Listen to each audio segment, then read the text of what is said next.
actually social housing units. For the first time,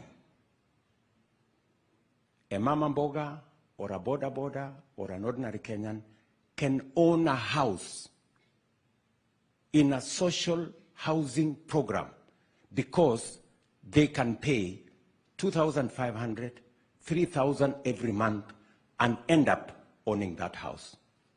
There will be other Kenyans who will be owning other units, 1 bedroom, 2 bedroom, single units, 3 bedroom, and different categories. That's number one.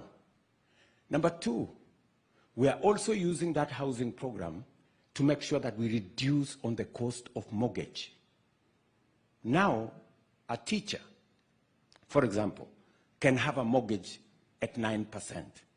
Today, if you go to the mortgage market, you will pay not less than 20%. So we are not only changing the housing program, we are creating jobs. That's number one. Same.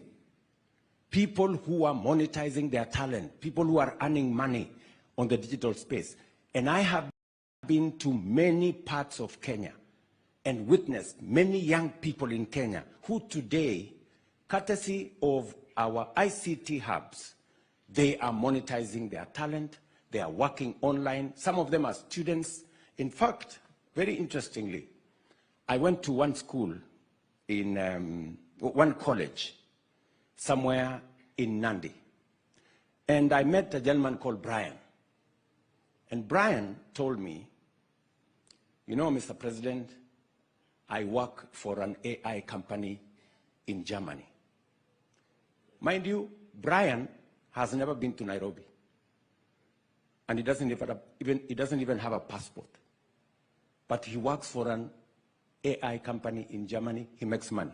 In fact, in that school, the principal told me, we are beginning to have a problem here in this school because some of these students, they earn more than the teachers. So, on the digital space, we are working round the clock.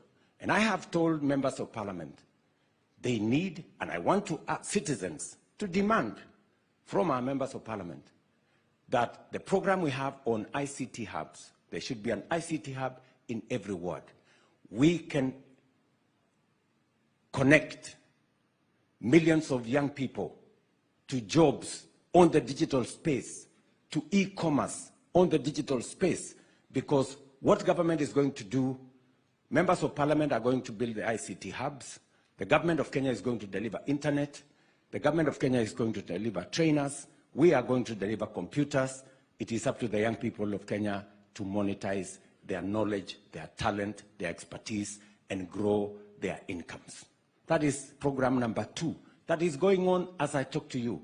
We have already distributed 16,000 computers to all our TVETs in Kenya today, not tomorrow. And there are 120,000, mark that number, 120,000 young people in our TVETs who today are earning on the digital platform because of our training and because of what we have done in that digital space. Number 3, what are we doing? You asked me, what are we doing to create jobs?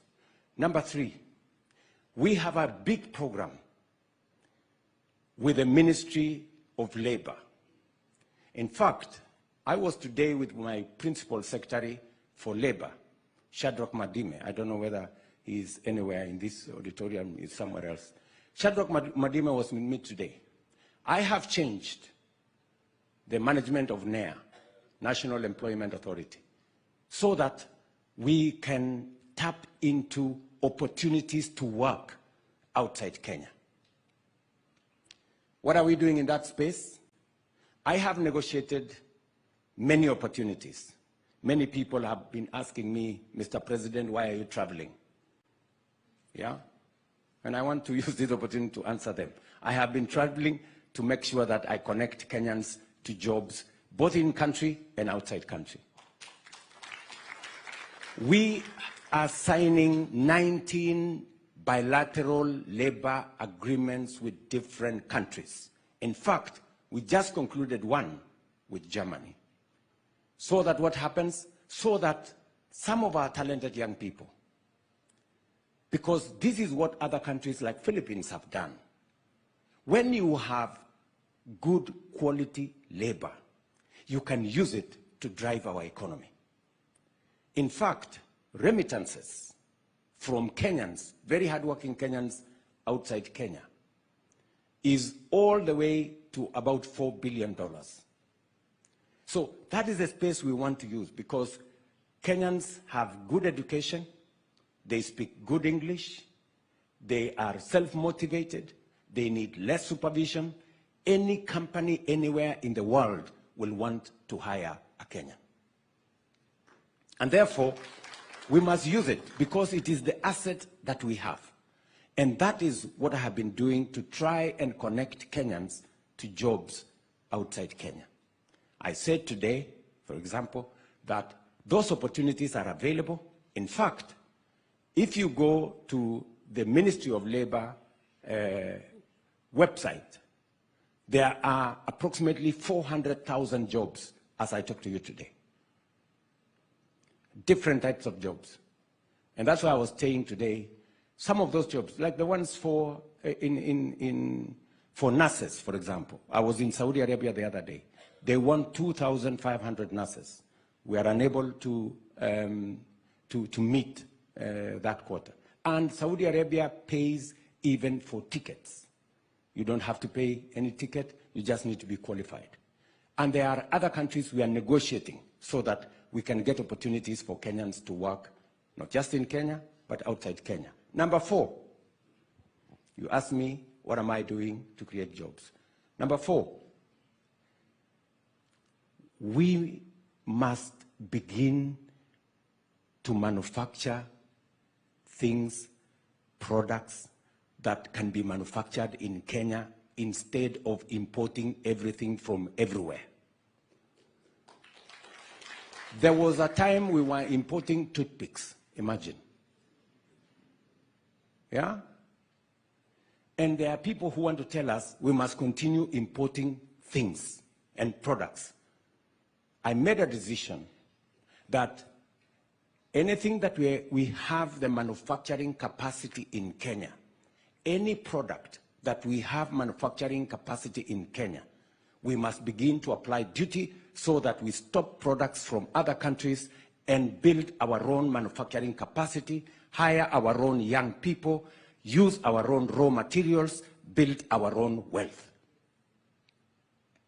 And let me give you an example. Last year, we imposed duty on steel billets, on cement, on clinker, and on furniture. There was a bit of noise last year because I put down my foot and I said, look, if we have manufacturing capacity in Kenya, somebody explain to me why we continue to import these products.